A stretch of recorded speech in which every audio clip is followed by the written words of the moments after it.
Hello everybody, GH Nathan here from Halo Dude Productions, and welcome to Steve and Carla's Director's Commentary Episode 7. Now without further ado, let's start this immediately. Okay, so as you can see, straight from the off, we've got a brand new intro for the series. I made this one myself. The wall breaking in the background, I downloaded that as a green screen effect. I just chroma keyed out the background behind the wall. The next thing I can say about this intro is, it is in HD. Now I have, at this point in the series, episode 7 was when I bought the Hauppauge HD PVR2 Gaming Edition Plus. That is my current capture card that I am using now, and did the rest of the Steve and Carlos series with it. Now, at the beginning of this episode, Carlos is looking for Steve. He doesn't know where he's gone. He's been missing for like 3 days, and Carlos is now deciding to think like, oh god, where's Steve? I wonder where he could have got to. So, Carlos is now looking for Steve. He will eventually find him, and then this episode, what I wanted to do with this was finally bring in the story. Now, I mentioned this in episode 5 of the director's commentary for episode 5 of Steve and Carlos, that I wanted a story for the Steve and Carlos series at that time. I was like, right, well, instead of it just being random comedy skits, I should probably try and implement some kind of story. So for episode 5, it wasn't much of a story at all, but I added a thing in the intro of that episode. It was a camera watching Carlos do his daily update. It was a camera turning, watching him. Now, probably no one got the point of that. The point of that was to show that someone was watching them on the island. But most people probably just thought, oh, it's probably just a security camera on the island, whatever. Probably nothing to do with anyone watching them or anything. But no, I wanted to implement the fact that someone is watching them on the island, and the mastermind behind it all, what they talk about in this episode is, well, they don't know what the God, I don't know what I'm talking about anymore. They don't know the mastermind behind it all was Dr. Van Dyke, the one watching them. They don't know anyone's watching them right now. They just think, oh, we're on an island and we've been put here by Dr. Van Dyke. That's all they know at this point. And that's all the viewers know at this point. So yeah, that's kind of a thing.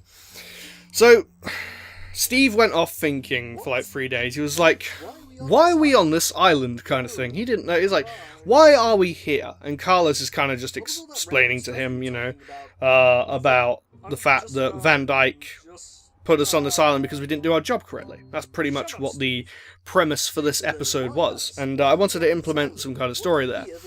There is a bit more of a story, like a deeper storyline at the end of this episode, kind of thing, like after Steve and Carlos go on a journey in their mongoose. I mean, the mole! Yes, the mole. Anyway, so, what else can I talk about here?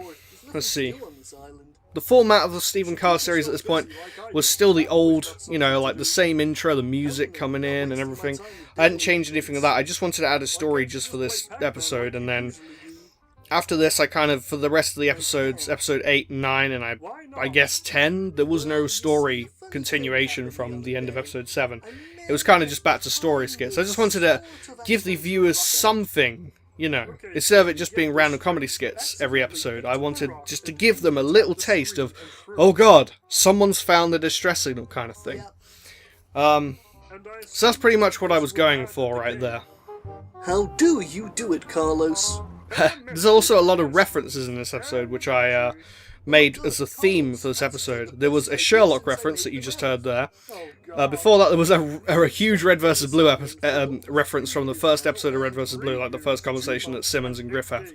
I thought I'd do that. Now, I believe there's a third reference, but I can't remember what that is, unless I properly watch the episode. But anyway.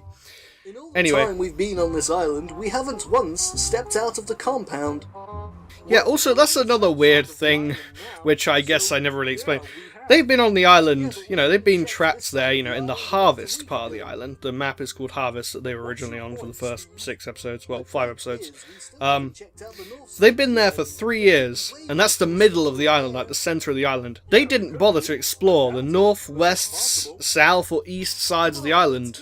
Or the in-betweens, northwest, or whatever, northeast, south, west, whatever. They didn't bother to check anything else except for the centre of the island. They just lived there for 3 years. And then all of a sudden they decide, hey, let's go check out the other parts of the island. That's what Steve decides to do in this episode. He was all like, hey, let's go check out the south side of the island or whatever. So that's where they're going for the next episode. And Carlos is all like, oh, well, you know, I need to keep an eye on the distress signal in case someone contacts us. And then Steve's all like, no, well, no one's going to find us. It's been 3 years. I doubt anything's going to happen in the next few days. And how wrong they were. They were contacted by General Catan from... You know. I'm kind of spoiling a lot here, but you guys have already seen this, so I guess it doesn't really matter. It's kind of just a recap, and I'm just giving you a commentary over the episode. So this is pretty funny right here. This looks wrong on so many levels. Your face looks wrong on so many levels. If you say that again, I'll be forced to stab you. Once again, another stab threat from Carlos. By the way, I made a stab montage recently for Carlos. Every stab quote he's ever said in the Stephen Carlos series is up on my channel in one video. So there was a lot more than I thought. I believe there was 15 altogether? That's a lot. I can't believe he said stab. Like, I can't believe he threatened to stab Steve 15 times in the entire series. That to me is just mind-bogglingly crazy. That's a word I've not really used much. Mind-bogglingly crazy, you know. But this is what's playing now. This is their distress signal that they made the first day they got on the island. Carlos was like, oh god, we're on an island, oh, we need to send a distress signal, and they panicked, and then they did it, and then stuff. And this right here, this is where, you know, the viewers are probably like, huh, Ragnarok? What's this? Is this like the south side of the island where they're going? What's going on? So people at this point are probably thinking, oh, they're at the south side of the island. And then you hear Carlos's voice, and it's like, ugh, the distress signal. What's going on? What is this place? Why am I hearing the distress signal? And the viewers at this point are like, ugh, a computer room with a voice. What's going on? And then you see something you weren't expecting. A different character that isn't Steve or Carlos. It's a dude in an EOD helmet. Also known as General Catan from the Agent Zero series. He has found their distress signal. End of transmission. I decided there to use the Arby voice from Arby and the Chief. Well, you better get to work, Zero. Fine. Better be getting paid overtime for this. That was the first screen appearance of Agent Zero on my channel. Well, apart from that one thing I did called Pelican CGI thingamajiggy. Anyway, but that's the end of this episode. That's pretty much it. I will just go over one thing. The Arby voice for the Arby and the Chief series that I had for the end of transmission thing. That's not staying. I'm actually changing that in the full movie director's cut of Stephen Carlos, which I'm doing with all 20 episodes in one video. Very, very soon, that will be uploaded on my channel.